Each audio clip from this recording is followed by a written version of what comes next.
दया का रस और वासना का विलास। दया के बारे में बहुत अच्छे से व्याख्यान कल हो गया था कि दया ये क्या है। दया क्या है बताओ? दया क्या है? आत्मा का बोलो तो कल आंसर बोलो, डरो मत। देखो कोई बोलता है और गलत होता है, तुम्हें बिल्कुल नहीं बताती, कुछ नहीं कहती, डरना नहीं, गलत हो तो सही बोलो। क्या है दया? आत्मा का स्वभाव है, इसीलिए ये दया करना मोह नहीं है। जैसे जैसे मोह का ध्वस्त होता है वैसे वैसे दया का विकास होता जाता है, ये कल कहा गया था। अब प्रश्न नंबर है 39 39 ना।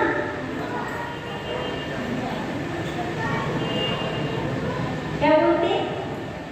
49 ही बोलते हैं ना। हाँ, अभी दया करना मोह का अंश नहीं है, अपितु आंशिक मोह का अंश है। वासना भी जीवन परिधि चेतन है, तन है। दया करना करुणा का केंद्र वह संवेदना धर्म चेतन है, पीयूष का चेतन है। बैठो। तो वासना की जीवन परिधि अचेतन है। वासना अचेतन को लेकर के, क्योंकि हमारे इर्द-गिर्द जितनी भी वस्तुएं होती हैं उसके प्रति आसक्ति होती है ना। मतलब अचेतन को लेकर के, अचेतन को निमित्त को लेकर के हमारी वासना जागृत हो गई। निमित्त कौन बना? अचेतन। भोगने की इच्छा, किसकी भोगने की इच्छा? अचेतन की भोगने की इच्छा। क्यों बना? क्या हो गया? बेंच ही रखा। हाँ, चुपचाप काम करो, चुपचाप काम करो, बेंच चाहिए ले जाओ चुपचाप। क्या वासना को अचेतन क्यों कहा? क्योंकि वासना अचेतन को भोगते हैं, अचेतन को भोगने की इच्छा ही वासना कहलाती है, इसलिए उसको अचेतन कहा है। और दया करुणा निरवधि है, दया की कोई अवधि नहीं होती है, कोई मर्यादा नहीं होती है कि दया इतनी सी हो, इतनी हो, ज्यादा हो। निरवधि उसकी कोई भी सीमा नहीं है, परिधि नहीं है, क्योंकि दया आत्मा का स्वभाव है। जो स्वभाव होता है वो अनंत रूप में होता है, उसकी कोई मर्यादा नहीं होती है।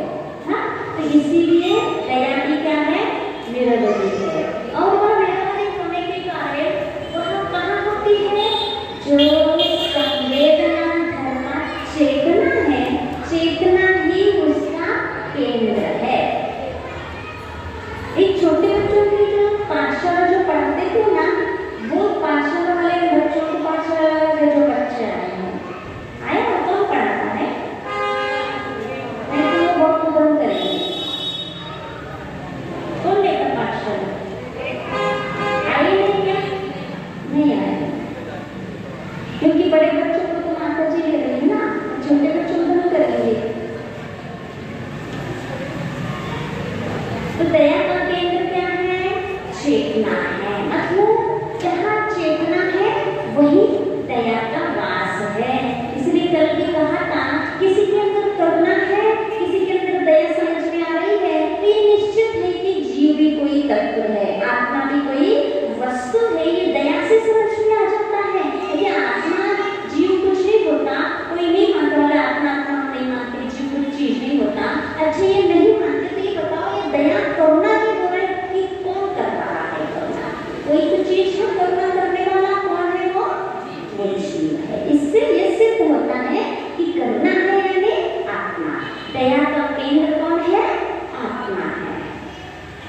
करुणा की कर्णिका से अविरल झरती है समता की सौरभ सुगंध। ऐसी स्थिति में कौन कहता है कि वह की करुणा का वासना से संबंध है। करुणा की कर्णिका से, करुणा एक फूल है, उसकी कर्णिका से अविरल समता झरती है। ये कर्णिका समझते हो? नहीं, फूल होते हैं ना, फूल के बीचों बीच जो लंबा होता है उसको क्या कहते हैं? कर्णिका कहते हैं। फूल की पंखुड़ियां ऐसी होती है चारों तरफ और बीच में एक लंबा सा होता है डंठल जैसा, उसको क्या कहते हैं? कर्णिका। तो उस दया रूपी फूल की कर्णिका से क्या टूटता है? समता। मतलब ये है दया और मोह वासना का कोई संबंध नहीं है। दया और प्रेम में बहुत अंतर है। प्रेम ये मोह के अंतर्गत आता है और दया, दया अपने लोगों पे नहीं किया जाता है। दया उन्हीं पे करो जो हमारे लोग है ना। इसको दया नहीं कहते हैं। दया हमारे घर में अपने परिवार के कोई दुखी हो गए, कोई बीमार हो गए, हाँ, तो बीमार होने के बाद हम उनकी सेवा करते हैं तो किस रूप में करते हैं? दया करते करते हैं कि उनसे आत्मीयता है इसलिए करते हैं, हाँ, है ना। तो दया भी है लेकिन आत्मीयता, प्रेम, वात्सल्य ज्यादा है इसलिए करते हैं। लेकिन दया जो चीज होती है मात्र अपनों से नहीं होती है। जो जो इस दुनिया में बीमार है, जो जो कष्ट में है, जिस जिसको पीड़ा है, सबके प्रति दया जागृत होती है, दया कहलाती है। दया मात्र अपनों में नहीं होता है, चाहे वह त्रियंच भी क्यों ना हो, और दया मात्र मनुष्य में नहीं होता। ऐसा नहीं, कारक माने करने वाला। अपने प्रति हम जीव है, हम अपने प्रति करने वाले हैं, माने राग करने वाले, द्वेष करने वाले, जो भी करने वाले हम स्वयं करने वाले हैं। हम क्या कर सकते हैं? हम भाव करते हैं। किस प्रकार से भाव करते हैं? अच्छे भाव भी कर सकते हैं, बुरे भाव भी कर सकते हैं। ये हम अपने प्रति ही कारक कहलाते हैं। तो यहाँ कह रहे हैं हम वस्तु अपने प्रति ही कारक नहीं, दूसरों के प्रति उपकारक भी होता है। कितनी अच्छी बात है। प्रत्येक वस्तु स्वयं बदलाहट मतलब परिणमनशील है, परिणमनशील है। हम आत्म तत्व है। हम आत्म तत्व होने के कारण हमारे अंदर जो भाव उठते हैं, भाव का कर्ता कौन है? आत्मा। हाँ, शुभ भाव का कर्ता आत्मा। हमारे अंदर अच्छे भाव उत्पन्न हुए तो अच्छे भाव का कर्ता कौन है? आत्मा। इसलिए आत्मा ही करने वाला हो गया कारण। स्वयं के प्रति तो कर्ता हो गया, करने वाला हो गया, भावों का करने वाला, और दूसरों के प्रति भी उपकारक होता है। ये कह रहे हैं। क्यों उपकारक कैसा होता है? जो दूसरों की सहायता करेगा, हेल्प करेगा, उपकारक कहलाएगा कि नहीं कहलाएगा? अपने प्रति भावों का करता है और दूसरों के प्रति उपकार करने वाला होता है, या उसके सहायक होता है, निमित्त बन जाता है उसके सुख में। ये उपकारक कहलाता है। अपने प्रति करण ही होता है परंतु पर के प्रति उपकरण भी होता है। उपकरण माने साधन, करण माने साधन। तो हम अपने प्रति साधन हम ज्ञान के माध्यम से हम जानते हैं। ज्ञान के द्वारा हम या सुख के द्वारा, चेतन के द्वारा हम अपने आप में अनुभव करते हैं, लेकिन दूसरे के लिए उपकरण भी बन जाते हैं। जो उपकार करता है वो कौन कहलाता है? उपकरण। तो दूसरों के उपकार करने में यदि हम निमित्त बन गए तो हम कौन कहलाएंगे? उपकरण। समझ में आ गया? हाँ। तो गधा कह रहा है, तो गधा क्या कहता है? आगे देखो। मेरा नाम सार्थक हो प्रभु, यानी गद का अर्थ है रोग, हा का अर्थ हारक। मैं सबके रोगों का हंता बनूं बस, और कुछ वांछा नहीं। गदहा, गदहा। गद माने हाँ रोग का। गद का अर्थ कहाँ है? गद का अर्थ रोग, मैं रोग का हारक बनूं। कितना अच्छा अर्थ निकाला गद का। और अपन लौकिक में क्या कहते हैं, गधा किसको कहते हैं, जिसको कुछ आता नहीं है, जो पढ़ने में होशियार नहीं रहता है, जो समझता नहीं है, उसको कहते गधा कहीं का, है ना। क्योंकि अपनी दृष्टि, अपने विचारधाराएं इस प्रकार से रहती है, हमेशा नेगेटिव, नकारात्मक, हीन, संकीर्ण दृष्टि अपनी है। लेकिन आचार्य भगवान की दृष्टि देखो, कितने अच्छे अर्थ निकाला उन्होंने। गद का अर्थ होता है रोग और हा माने हारक, जो रोग को हरण करने वाला है, रोग को दूर करने वाला है, उसका अर्थ होता है गदहा। गधा भी कह रहा है, हे प्रभु मेरा नाम सार्थक हो, दूसरों का रोग उत्पन्न, जिसके पास भी रोग है, पीड़ा है, संकट है, उसको दूर करने में मैं सहायक बनूं तो मेरा नाम सार्थक हो जाए। ऐसा गधा किससे प्रार्थना कर रहा है, प्रभु से विनती कर रहा है, प्रार्थना कर रहा है। नाम का भी बहुत अच्छा प्रभाव पड़ता है, इसीलिए सोच, हाँ गधा बोलते हैं, लेकिन गधा है, बिगाड़ के बोलते तो क्या करें अब, सही उच्चारण नहीं करते, है ना। सही उच्चारण करना चाहिए, गधा बोलना चाहिए। हाँ, तो क्या कह रहे थे, नाम, एक गदहा नाम सार्थक हो, तो नाम के अनुसार काम आ जाए। काम नहीं है, कम से कम नाम तो अच्छा रखना चाहिए, क्योंकि कभी तो याद आएगा कि मेरा नाम ऐसा है, तो मेरा जीवन भी नाम के अनुसार जीवन में भी आना चाहिए। इसलिए अपने संतानों के नाम अच्छे सोच के रखा करो, जिसका अच्छा अर्थ निकले। चिंटू, पिंटू, मुंटू, क्या क्या करते रहते, इसका क्या अर्थ होता है, हाँ, सोंटी, रोंटी, पप्पा, पता नहीं क्या क्या नाम रखते हैं, ये अपने लाड़ प्यार के नाम रहते हैं, कुछ अर्थ निकलता है क्या इसका। तो अर्थ, जो अर्थ सहित बहुत अच्छे अर्थ होते हो, आध्यात्मिक वगैरह साहित्य, बहुत अच्छे नाम मिलते हैं, वो ही नाम रखना चाहिए और उसी से पुकारना चाहिए। अलग से और कोई वाले नाम नहीं रखना चाहिए, लाड़ वाले, क्योंकि इससे क्या होता है, बच्चा बड़ा होके यदि उसके दिमाग में आ गया, मान लो कि ये मेरा नाम है, इसका अर्थ क्या होता है, और मान लो उसका अर्थ उसको समझ में आ गया, उसके दिमाग में ये भी आ सकता है इसका अर्थ तो ऐसा है और मेरा जीवन में ऐसे है ही नहीं है, तो उसको पाने का पुरुषार्थ तो कर सकता है कि नहीं कर सकता। होनहार बच्चा होगा तो वह उस नाम के अर्थ के गहराई में उतर करके अपने जीवन में भी लाने का प्रयास कर सकता है, इसका बहुत इफेक्ट पड़ता है। इसलिए इस प्रकार के अच्छे नाम रखना चाहिए। गधा तक सोच रहा है कि मेरा नाम सार्थक हो, तो आपके बच्चे क्यों नहीं सोचेंगे? सोच सकते कि नहीं सोच सकते? आपके बच्चे गधे से बीते तो नहीं है, इसीलिए अच्छा नाम रखा करो। और यह क्या अनहोनी सी कुछ अनुभूत होती, माटी को विस्मय का पार नहीं रहा, अतिशय का सार यही रहा कि भावना के फूल खिल गए, खिले फूल सब फल गए, माटी के गाल घावहीन हो, छेद शून्य हो, धुल गए, आज सार्थक बना नाम गदहा। गदहा धन्य, क्या बात, देखो क्या चमत्कार हो गया। जैसे ही गधे ने ये भावना भाई, हे प्रभु मेरा नाम सार्थक हो, जो गदहा नाम है दूसरों के रोग दूर करने का, इतनी अंतरंग से भावना भाई, इसका चमत्कार ये हुआ जो माटी के गाल पर घाव के छेद थे वो सब पुर गए। चमत्कार हो गया, ये भावना का फल है, भावना का चमत्कार है। इसीलिए सद्भावनाएं भावना चाहिए।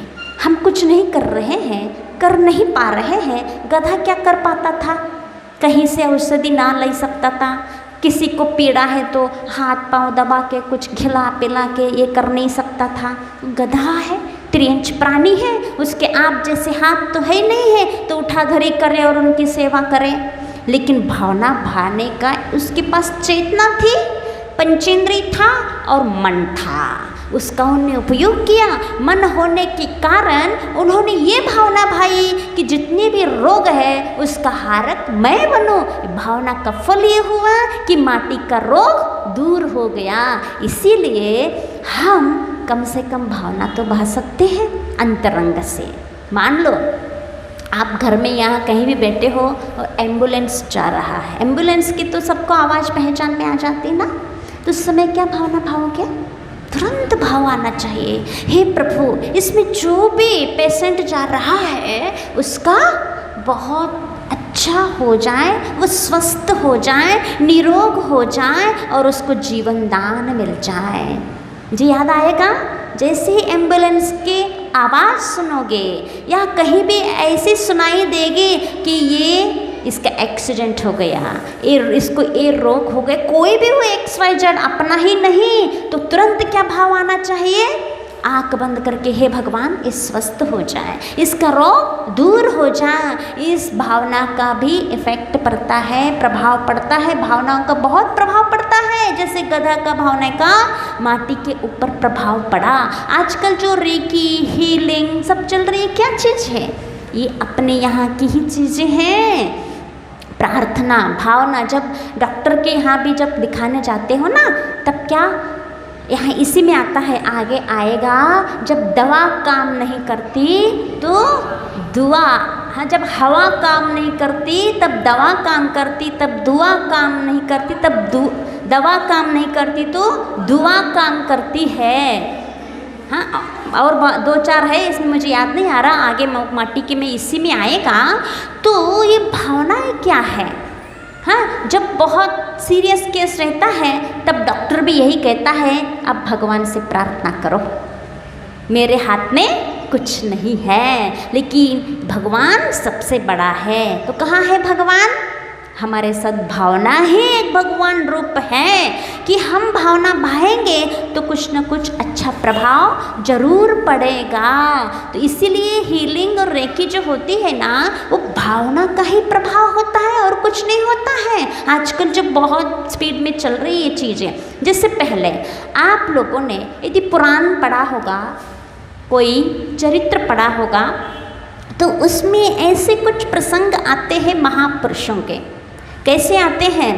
वो मुनिराज रिद्धिधारी हैं, हाँ, या ऐसे विशुद्ध साधना वाले हैं और उनके पास क्रूर जंतु भी जा कर के शांति से बैठ जाते हैं। ऐसे सुनते हैं अपन, कहाँ सुना है बताना एक आध उदाहरण। कोई पुराण पढ़ा होगा,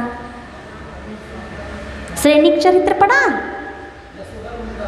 हाँ, यशोधर मुनिराज। सैनिक चरित्र में आता है यशोधर मुनिराज के लिए, उनको उपसर्ग करने के लिए सैनिक राजा ने 500 कुत्ते भेजे थे और वो इतने क्रूर कुत्ते थे, जंगली कुत्ते थे, सब इतने तेज से दौड़ गए और जैसे ही इन यशोधर मुनिराज के आभा मंडल में पहुंच जाते हैं, सब शांति से बैठ जाते हैं। जैसे गाय, खरगोश, पालतू कुत्ते बैठ जाते हैं ना, बहुत शांति से बैठ जाते हैं। ये क्या है?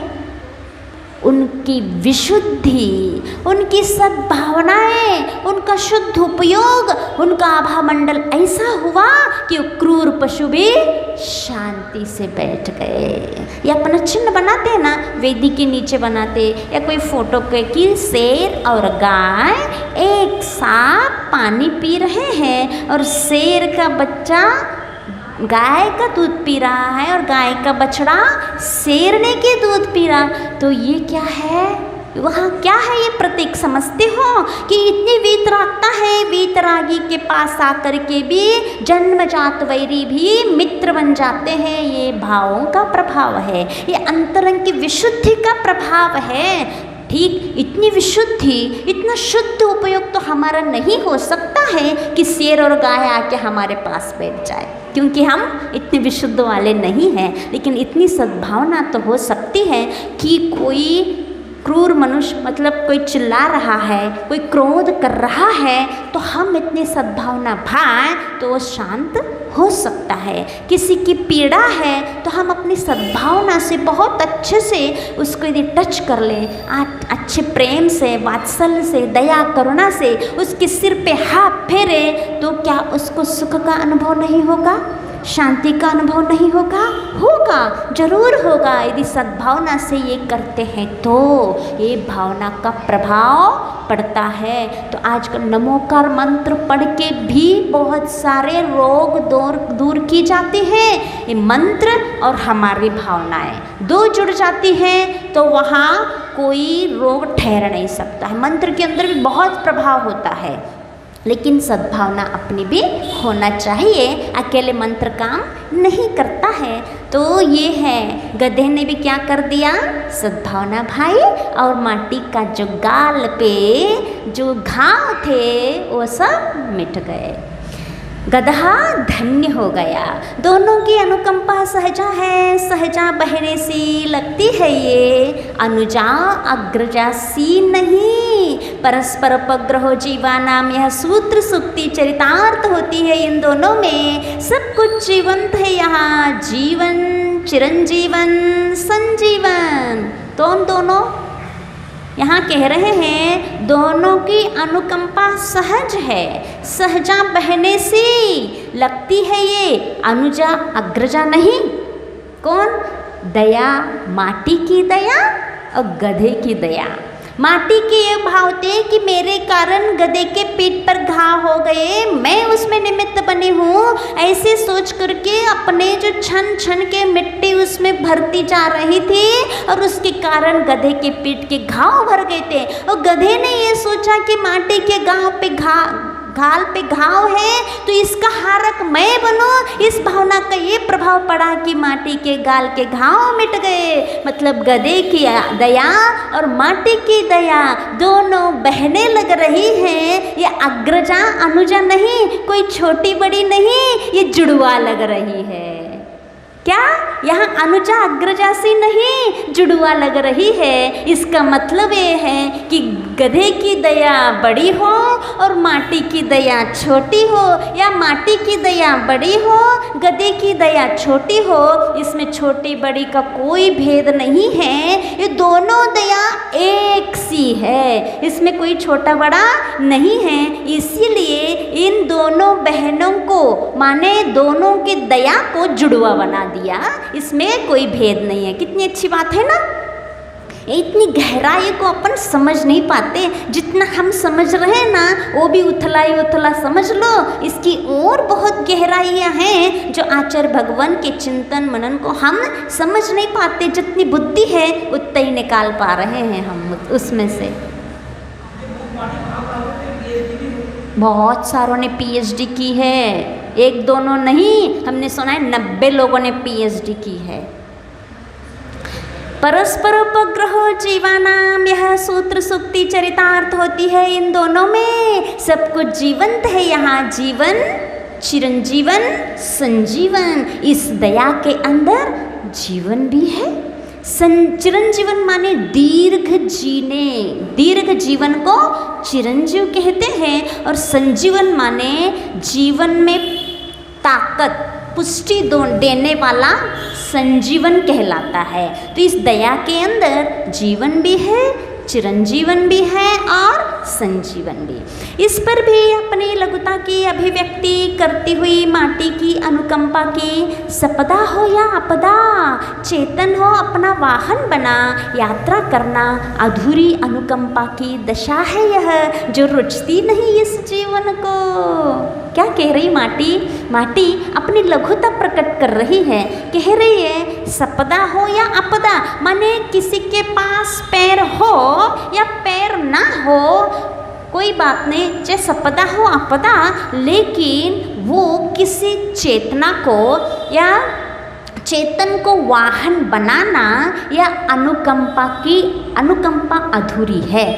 माटी ने गधे को वाहन बनाया है, उसको अच्छा नहीं लग रहा है क्योंकि माटी के पास पैर नहीं है। ये उसकी मजबूरी है कि वो गधे के ऊपर बैठना पड़ रहा है और वहाँ तक जाना पड़ रहा है। फिर भी उसको ये फील हो रहा है कि मेरे पास पैर नहीं है, संपदा हो या आपदा, लेकिन किसी चेतन को वाहन बनाना ये अनुकंपा, अधूरी अनुकंपा है। क्यों ऐसा कहा? चेतन पर लदना अनुकंपा नहीं है, भार है। और जहाँ भार बनते हैं हम, तो यहाँ पूरी दया कहलाएगी क्या? हम किसी के जीवन में भार बन के रह रहे हैं, किसी को अति भारारोपण कर रहे हैं किसी पे, क्या यह पूरी दया कहलाएगी? यहाँ बहुत अच्छी बात है, इसने तो ये माटी की मजबूरी थी कि वो भार बन के वहाँ रह रही है, ये अति भारारोपण समझ रही है वो एक चेतन पे, गधा पे। आप अपने देख लो, हम अपने जीवन में भी किसी को अति भारारोपण तो नहीं करते। अपने नौकर को, अपने घर में जो भी बहुएं हैं या सास जो भी है अपने सदस्य, उनके ऊपर ज़्यादा काम लोड तो नहीं दे देते। विचार करना चाहिए, जितनी कैपेसिटी उसके पास है उतना ही काम करवाओ। ज़्यादा करवाओगे ये तुम्हारी दया नहीं कहलाएगी, ये क्या है? अधूरी अनुकंपा की दशा है यह, जो रुचती नहीं इस जीवन को। माटी गधे पे चढ़ी है तो उसको रुच नहीं रहा है, अच्छा नहीं लग रहा है। और माटी श्वास का शमन कर अपने भार को लघु करती सी उपाश्रम की ओर निहारती है, प्रतीक्षा की मुद्रा में रजत पालकी में विराजती पर ऊबी सी लज्जा संकोचती सी राजा की रानी यात्रा के समय रणवास की ओर निहारती सी। अब उसने क्या किया माटी ने? यदि हम श्वास लेंगे, श्वास लेना देना करेंगे तो हमारा भार ज़्यादा हो सकता है, इसलिए उसने श्वास को थोड़ा सा रोक लिया कि हमारा भार हल्का हो जाए, ताकि गधे को ज़्यादा कष्ट ना हो। ऐसे उसने श्वास को क्या कर लिया? शमन कर लिया। और वहाँ उपाश्रम की प्रतीक्षा में, कुंभकार का जो शिल्पी का उपाश्रम था उसकी प्रतीक्षा में थी, और वह ऊबी सी थी और लज्जा संकोचवती सी राजा की रानी यात्रा के समय रणवास की ओर निहार। थक गई रानी बैठे बैठे पालकी में, तो रानी है, थक गई बहुत देर। बहुत लंबी यात्रा जब होती है, आप लोग भी बस में, गाड़ी में, मान लो बहुत लंबा टूर रहे तो थकते हो कि नहीं थकते हो? ऐसे ही उसका रास्ता लंबा नहीं था, लेकिन वो दूसरे के पेट पर बैठी है इसीलिए वो थक गई थी। दीर्घ काल के कारण या क्षेत्र की दूरी के कारण नहीं थकी थी। अपन तो थकते हैं बहुत देर तक बैठने से और बहुत लंबा सफ़र करने से थकते हैं, लेकिन ये माटी थक रही थी कि दूसरे के पेट पे बैठने के कारण थक रही थी कि कब उपाश्रम आ जाए और कब हम उतर जाएं जल्दी से। ऐसे जैसे रानी प्रतीक्षा कर रही है पालकी में, चांदी की पालकी में, रत्नों की पालकी में भले ही बैठे हैं, लेकिन उसको वहाँ आराम नहीं मिल रहा है। वो जल्दी से रणवास की ओर जैसे रानी देखती है, ऐसे ही वह माटी देख रही है। यहाँ पर मिलता है पूरा ऊपर उठा हुआ सुकृत का सर, और माटी को प्राप्त हुआ है प्रथम अवसर। प्रथम अवसर कौन सा है? देख तो, सुकृत का सर माने जो अच्छा कर्म किया है, अच्छा काम किया है, उसका सर यहाँ मिल जाता है। आगे देखो क्या मिलता है। यहाँ उपाश्रम का परिसर है, यहाँ पर कसकर परिश्रम किया जाता है। निशिवासर, यहाँ पर योगशाला है, प्रयोगशाला भी जोरदार। यहाँ पर शिल्पी से मिलता है प्रशिक्षण, शिक्षण, प्रशिक्षण, क्षण प्रतिक्षण, जिसका भीतरी जीवन पर पड़ता है सीधा असर। क्या उपाश्रम कैसा है? वह यहाँ परिश्रम किया जाता है, निशिवासर, रात दिन यहाँ परिश्रम किया जाता है। और योगशाला भी है, प्रयोगशाला भी है, माने योगशाला मन वचन काय, इनको चलाने का, किस प्रकार के चलाना, किस प्रकार से यहाँ प्रयोग और प्रयोगशाला, यहाँ अकेले थ्योरी नहीं प्रैक्टिकल भी है, हर चीज़ यहाँ सिखाई जाती है। तो आज सुबह यही बात कर रहे थे ना अपन कि आजकल बच्चे मात्र पढ़ाई में लगे हैं, प्रयोगशाला वो जानते ही नहीं है प्रयोग क्या होता है, जीवन में हर प्रकार के संस्कार कैसे आते हैं, हर विद्या उसके जीवन में आना चाहिए। लेकिन आज रटंत बस जीवन है, बस रटना है, ये मात्र योग चल रहा है, आयाम चल रहा है, प्रयोग कुछ नहीं है। लेकिन इस शिल्पी के उपाश्रम में योग भी था, प्रयोग भी था और प्रयोगशाला भी जोरदार। शिल्पी से मिलता है शिक्षण, प्रशिक्षण, क्षण प्रतिक्षण। हाँ, इस प्रकार से वहाँ जिसका भीतरी जीवन पर पड़ता है सीधा असर। इस शिल्पी वहाँ जो भी शिक्षा प्रशिक्षण देता था उसका असर उसके भीतरी जीवन तक पड़ता था, जिसको वह शिक्षा देता था। कौन था, किसको शिक्षा देता था? वह कुछ भी बनाता, कुंभ भी बनाता था और सकोरा भी बनाता था और चिलम भी बनाता होगा, है ना, और वो गुल्लक पैसा डालने के, हाँ, इतने अनेक प्रकार के आकार देता होगा मिट्टी को। लेकिन जो भी आकार देता वो अंदर गहराई तक उसका असर पड़ता। यहाँ पर जीवन का निर्वाह नहीं, निर्माण होता है। इतिहास साक्षी है इस बात का। निर्वाह नहीं होता कि अकेले इसका निर्वाह कर दो, और निर्वाण और निर्वाह बहुत अंतर है। निर्वाह कराना तो सबको आता है। चलो, बच्चों को, अपने बच्चे हैं, खिलाओ पिलाओ, बड़ा कर दो और स्कूल भेज दो, ये हो गया निर्वाह। निर्वाह तो सब करता है क्योंकि अपने बच्चे हैं, लेकिन बच्चों का जीवन का निर्माण कौन करता है? अपने उसको खिलाना पिलाना पढ़ाना है तो निर्वाह हो गया, लेकिन बच्चे के ऊपर संस्कार देना माने जीवन का निर्माण हो गया।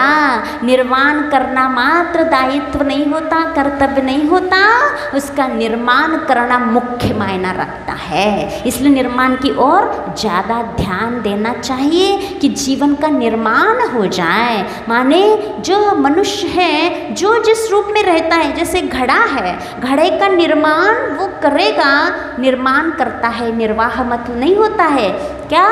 मिट्टी का जब निर्माण होता है तो घड़ा बन जाता है। ऐसा ही यदि मनुष्य के अंदर निर्माण होता है मनुष्यत्व, तो वह भी एक दिन निर्माण होकर के अंत में निर्वाण को भी प्राप्त हो जाता है। जब मनुष्य निर्माण होगा माने मनुष्यत्व आएगा, तब धीरे धीरे वह साधना करते हुए निर्वाण भी हो जाएगा, है ना। निर्वाण माने मोक्ष। जब पहले मनुष्यत्व का तो निर्माण हो जाए जीवन में, तब निर्वाण बाद में होगा। इसीलिए बच्चों को अकेले निर्वाह नहीं, निर्माण कराने का भी प्रयास करना चाहिए। अधोमुखी जीवन ऊर्ध्वमुखी हो उन्नत बनता है, हारा हुआ भी बेसहारा जीवन सहारा देने वाला बनता है। दर्शनार्थी वे आदर्श पा जाते हैं। यहाँ पर इतिहास संबंधिनी सदियों से उलझी समस्याएं सहज सुलझती जाती है क्षण भर की इस संगति से, और अयाचित होकर भी सरल सरल संस्कृति के संस्कारार्थी वे परामर्श पा जाते हैं। यहाँ पर असी और मसी को भी, कृषि और ऋषि को भी कुछ ऐसे सूत्र मिलते हैं, निस्वार्थी भी वे आर्ष पा जाते हैं यहाँ पर। इसका कल देखेंगे क्योंकि बहुत लंबा है, अच्छा व्याख्यान है। आचार्य गुरुवर्षि विद्यासागर जी महाराज की जय।